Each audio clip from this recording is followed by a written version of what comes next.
Does this sound familiar? You are stuck in a tricky situation, so you reached out to a loved one, a family member, and you know they have the best intentions for you. They listen to you patiently, are empathetic and compassionate, and try to understand your point of view. And at some point, they say, if I were in your shoes, I would do X, Y, Z.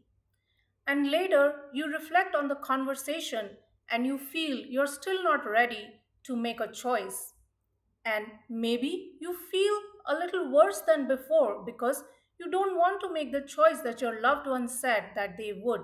And you start berating yourself for not being decisive enough to make the choice that seems reasonable and sensible.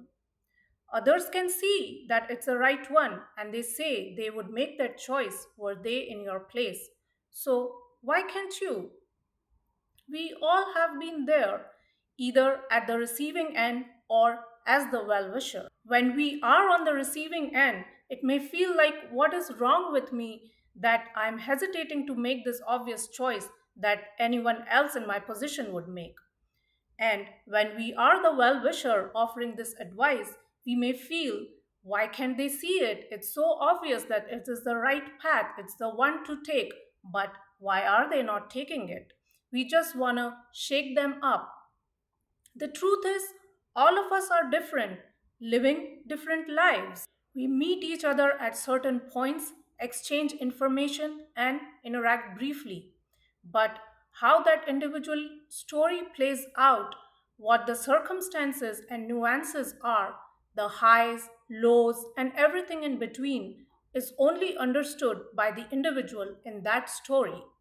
Even the people who are closest to you do not know and understand what it is to be you. While it is important to have love and support in our lives and to reach out for advice, it is also very important to remember that only you are walking in your shoes. So, when a loved one says, if I was in your shoes, it's not really true. They are not in your shoes. They only know your life through the glimpses they have seen or the anecdotes that you have shared.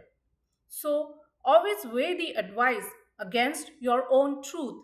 See how it sits with you. It does not mean you're doubting other people's intentions.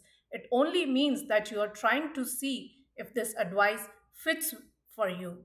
And the last thing you want to do is feel guilty for not being able to follow the advice of your loved one, thinking somehow you're broken because you're not able to go for that obvious and sensible option. We are never in each other's shoes. So let's stop this.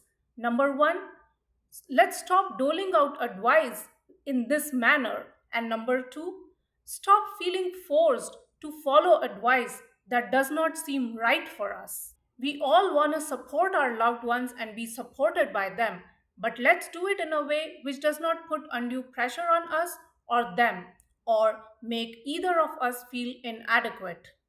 A better way would be to talk about all the different solutions and then leave it up to the individual to make the best choice for themselves, what they feel is appropriate for them, and then support them regardless. Thanks for watching.